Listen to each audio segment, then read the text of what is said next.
Hi, Angela here with Dogwood Paper Arts. Welcome back. This is just a quick one today. I just wanted to share with you my adventures in coffee dyeing and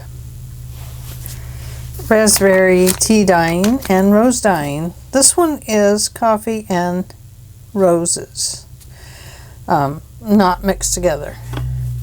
So I have been practicing trying to figure this whole thing out, how to get a good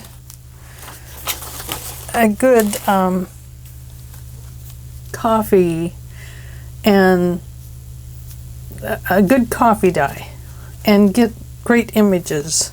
Well, I still haven't figured it out, but I'm getting better at it, and so I wanted to share that with you. I think this will be better this way. Yeah, okay. Let me bring you in. Oh, that's out. Okay. So, you can see here, I didn't dunk my paper. I just sprayed it, and of course some of it is still white. It looks kind of cool up here, I think. This big white spot, I don't know if I like that. That had an overlay of a placemat on it. And that's how it came out. So here's another one, just like it almost. Very similar. It got a little better. I started getting some of my images. You know, front and back. Now these are done in a tub. And they were sprayed and stacked, sprayed and stacked, sprayed and stacked. I did not dunk my papers into the coffee bath. I sprayed them. So that is how these came out. You can see they're not grand. Very light, which is, you know, nice for some things. This one is a lace tablecloth, not a plastic. It was just a little section of a very old tablecloth I had. And I'm still not getting great images.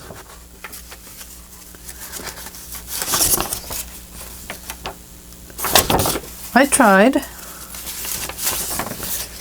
but you can just barely see them. More splotchy. And they look good. I mean, to some degree, they're okay, and I definitely will use them in journals. Because they're journal worthy. And they smell great. So let's skip down. Okay. Now this is the rose paper. It is strictly roses that are boiled down. I boil them, bring them to a boil, and I boil them 5 minutes and shut it off. Then I dunked my paper and I put a tablecloth on top, or a plastic placemat on top of it, and I put it in my little tub dye, little tub that I used for dyeing in. And I stack these one on top of another. So that is the one that was up on the top. Now as they sink down, they get less and less dye on them. Here was another one that was up towards the top. You can see the beautiful red roses turned, to you it might look kind of gray, but it's actually kind of a storm cloud purple.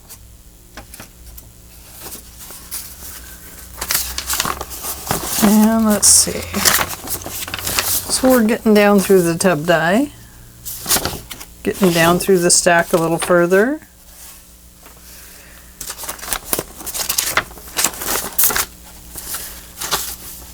And the images are getting a little more scrubby.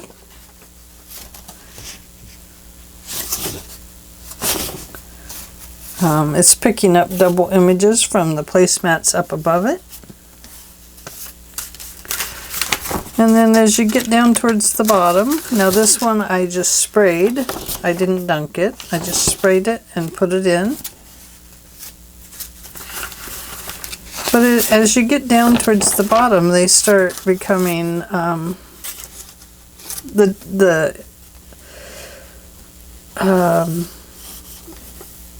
the bottom of the tub bath gets more and more liquid in it, and so they start turning a darker color,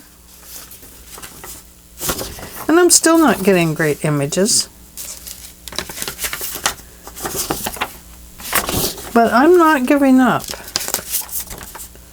There is hope for all this, and I do rather like these, you know. I'm gonna definitely use them because I think they're beautiful and they make great backings for journal cards and stuff. So then I gotta keep this under here because some of these are still a little damp. Let me move. Oh, and this batch smells so heavenly. Maybe because I really want a cup of coffee. Put those over there. Okay. Now these are still damp, so let me grab a couple of... I take a roll of paper towels and I often dry them between layers of paper towels. So you can see I'm getting some great paper towel colors too.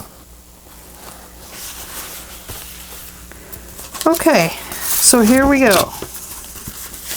I'm getting better at it here. What I learned here was more single layers, and I used a much heavier portion of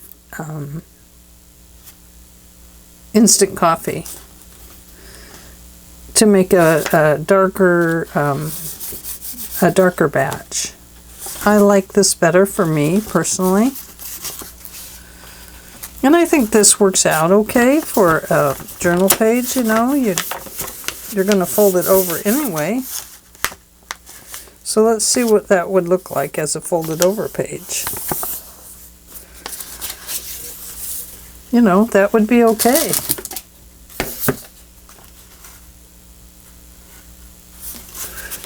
That would work out fine. It'd be a perfectly good page.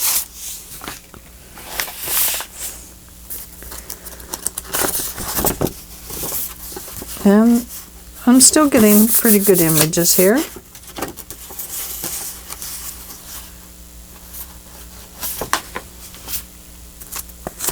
Look at this. I think this is so neat, the way that it got this little batch here of dots. But doesn't it look like there's actually lace on it? But there's not. It is actually a part of the paper. And that's the back. That was the front. And you can see I've used a vinyl tablecloth on this one.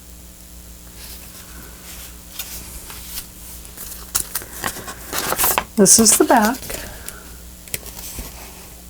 Looks really lacy, doesn't it?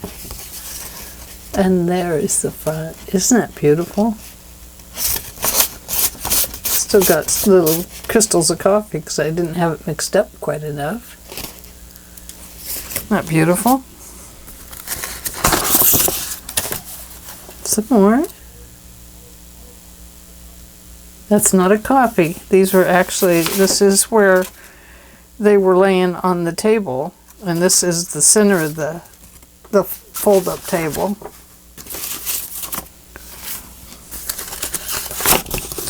There's another one. It's the front and the back. I love that the images are showing up on both sides now. So what I can tell you about this adventure in coffee dyeing is that it takes practice. You have to find what really works well for you, because you can copy what somebody else tells you.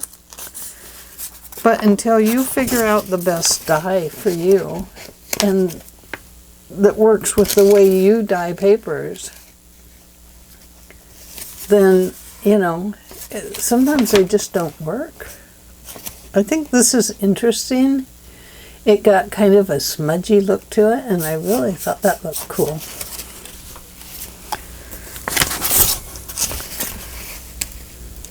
Once again, this is one that sat on the center of the table.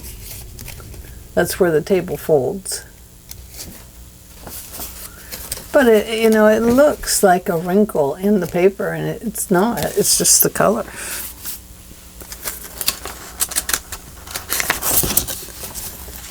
Isn't that pretty? Here's some more of these dots. Isn't that beautiful? It looks like a fish there, doesn't it?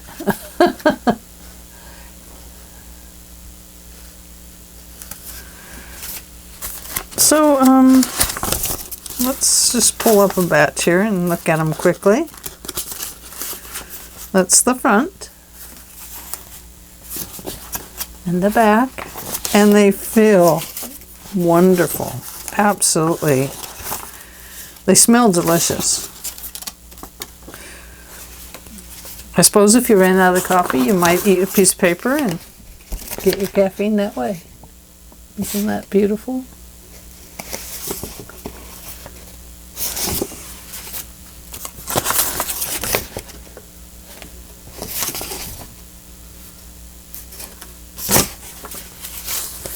So let's see here. A lot of these will start duplicating because I'm, you know, using similar pieces of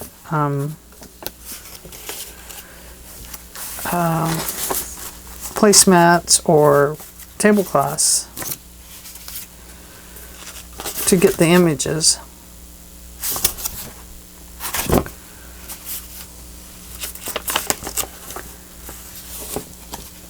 Let's see.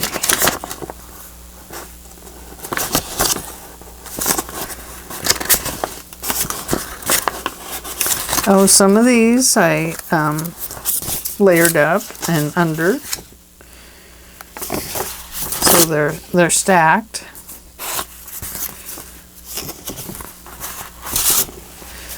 And the stacked ones never get quite the image that you're looking for, but they still get a beautiful silky feel to the paper. I love this one. It's so random, and you know, it's kind of an eclectic piece. So let's move on down the rows a little bit.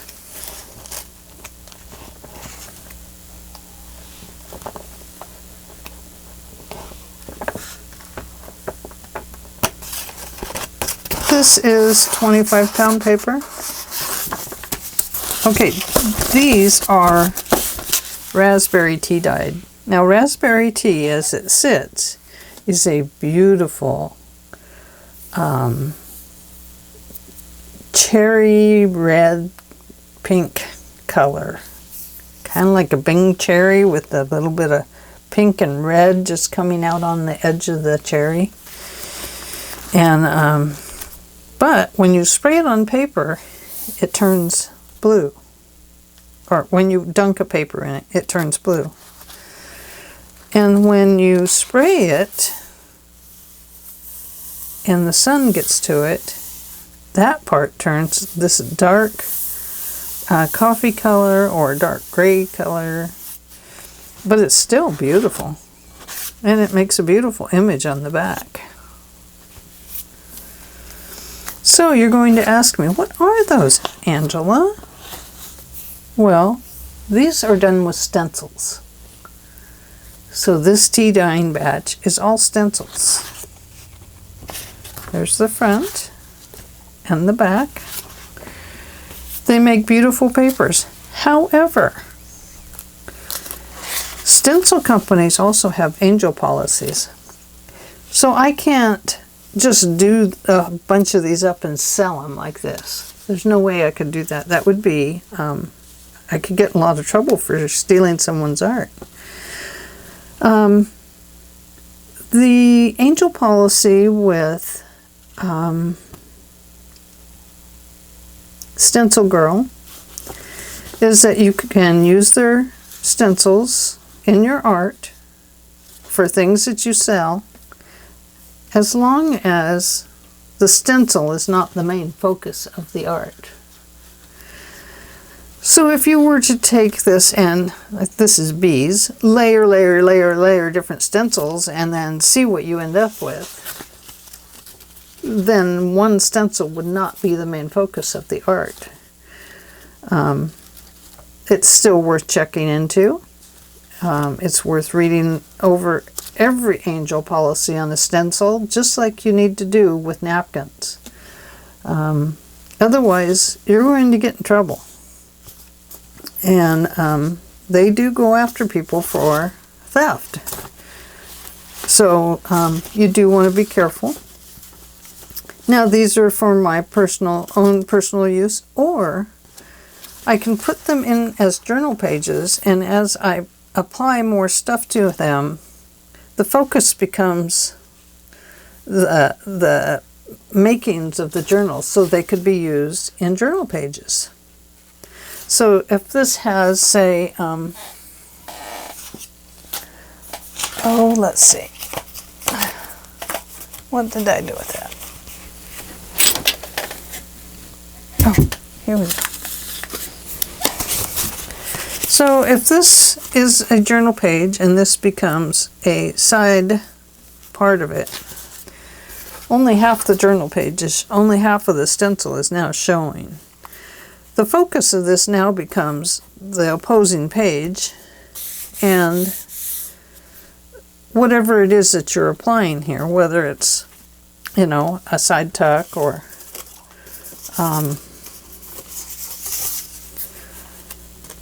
an image or some different tucks, paper behind, a collage over it. If we were to collage, then the focus comes away. This becomes a pattern back here and is not the focus of the whole page. So it can be used in your journals that way. But you can't, like I said, you cannot stencil like this with a coffee dye and sell these papers. You can't sell like a stack of 10 of these papers, because the stencil is the art, and even though it's coffee dyeing, you're still using the stencil as the main focus of the page. So it has to be used in accordance with other items, just like the napkins. You have to rearrange, and just like you do with the graphics fairy, you can use their images if you belong to her membership and you are remaking them into your own art. So, that being said, I want to show you the rest of these. Now I have come up with some really neat designs, doing a rather, say, a mixed media stencil stack. So I would highly recommend trying this and making stencil stacks and making your own papers with the stencils. You can get a lot of interesting things. Now this one is a stencil, and I believe it's a StencilGirl. And I have not checked all the angel policies yet. I will be going through that, and I hope to put a list down below of the ones that I have checked angel policies on and give you links to those so that you can read them. Isn't that beautiful? I believe this is a StencilGirl. But, I mean, this is beautiful for making a journal page, especially a nature-themed journal. Oh my gosh. Wouldn't that be heavenly?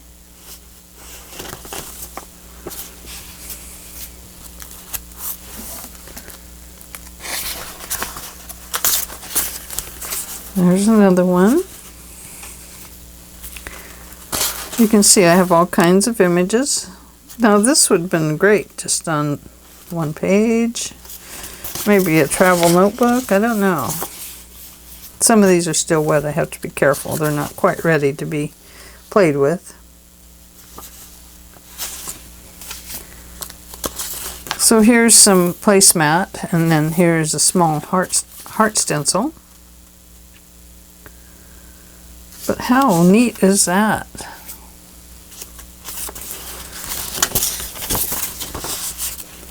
This one I absolutely adore.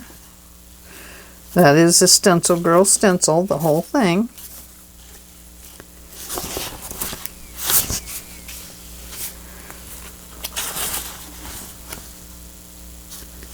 There's another one. And these are still the raspberry tea dyed. Look at that. Another StencilGirl. This is a placemat. Now this one I can make a copy of, as far as I am aware. And this one I could make a digital copy of and sell that.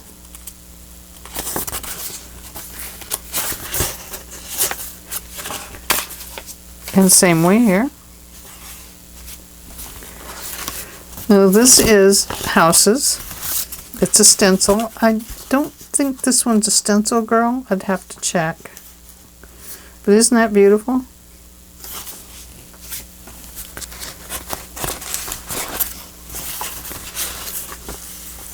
Another one. You can see I have a lot of stencils. This is maybe a Tim Holtz. I'm not really sure. You know, and those of you that have your own things that cut out stencils, cut your own designs. I mean, wowza. You could make some beautiful coffee dyed papers. Got a dog hair on there. Isn't that beautiful?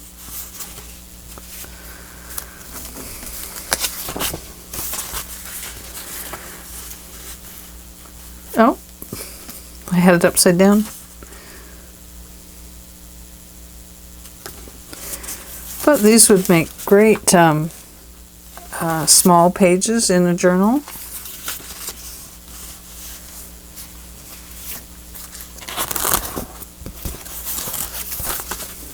Oh, I think that is just so beautiful.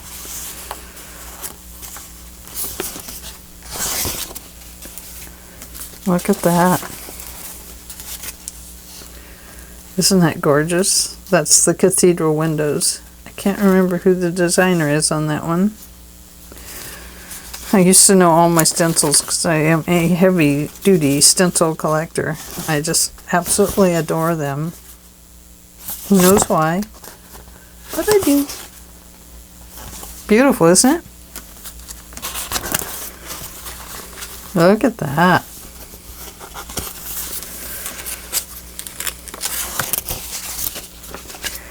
I love this stencil. I love all my stencils. What the heck? Oh, I think I showed you the back of that just a while ago. And sometimes your paper takes a bite.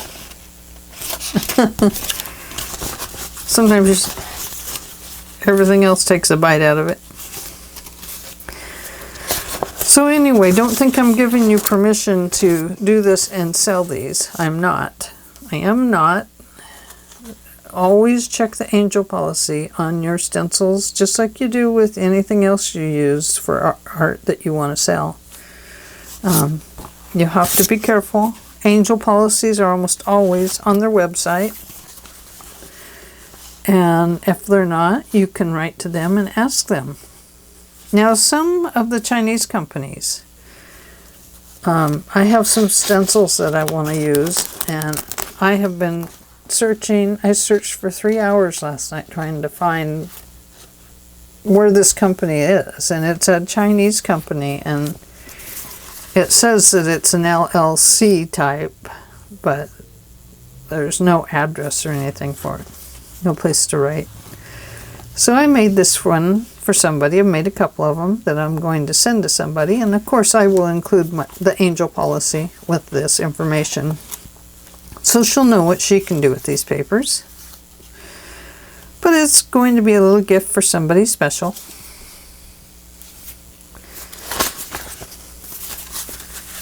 And there's another one. One of my first stencils.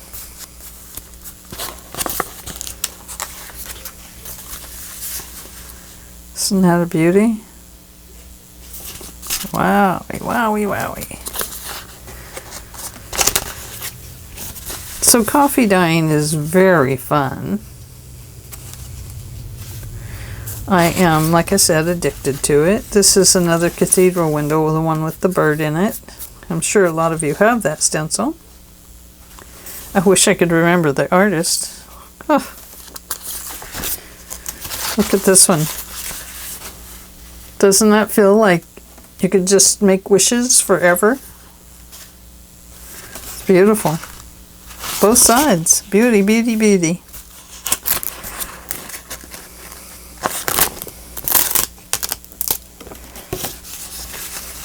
Another good one for a nature journal.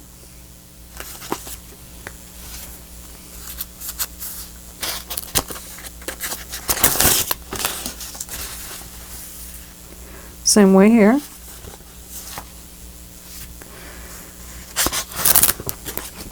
Oh, there's another one with some birds. Just beautiful. Another one of those. I did make duplicates of some. I could have continued using different stencils, but some of them I wanted duplicates of. Just for, you know, like I want to do a nature journal. So this will give me... Now this one I laid down wrong on the paper. So it will have to go for a traveler's notebook.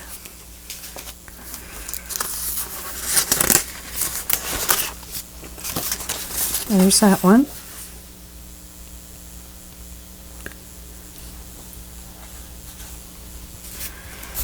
Oh, I love this one. Look at that. Isn't that fun? I love dots.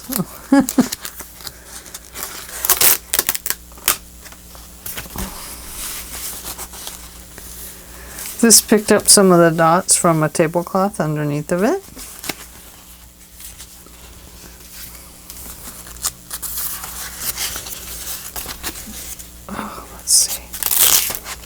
This is a stencil. This kind of looks like cracked paint or peeling paint.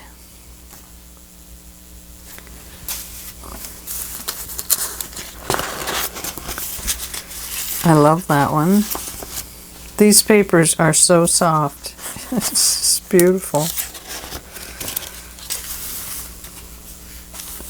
Another bee one.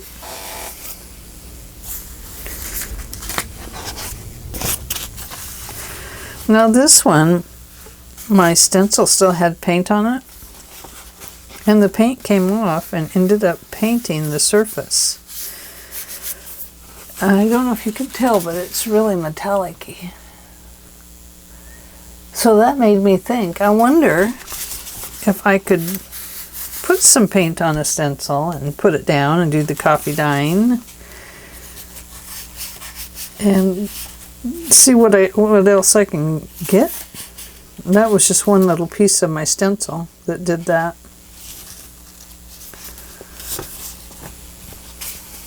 But I thought it was really cool.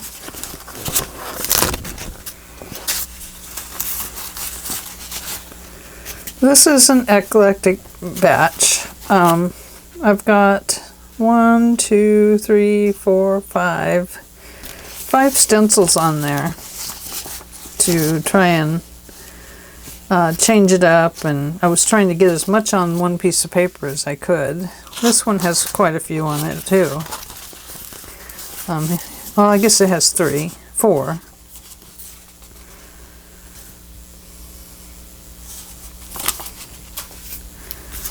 Oh, another one of those. Can you tell I'm thinking nature journal? And then this one had quite a few stacked on it. It's the one that has the flowers on the edge and the dots in the center. But I had some other flower ones just stacked on top of it. So anyway, that is the end of our coffee dyeing adventure. And there will be more. But do check the angel policies about your stencils if you decide to take on doing stencil dyeing. Coffee dyeing with stencils, I should say. Always check the angel policies and make sure you're following the law. Because one thing an artist doesn't want to do is inadvertently take somebody else's art and misuse it. Because regardless of what we think, these are artists that make these stencils, and that's why we love them. It's because they're made by artists, and they do such a lovely job, don't they? So anyway, I hope you're all well. I hope you enjoyed this quick little thing about coffee dyeing and stencil dyeing. And coming up soon, a new album, but not this one. This was going to go in that last one. But I can give you a little peek. There it is. A little peek at what's coming next. Woo-hoo-hoo. Papers. And more papers.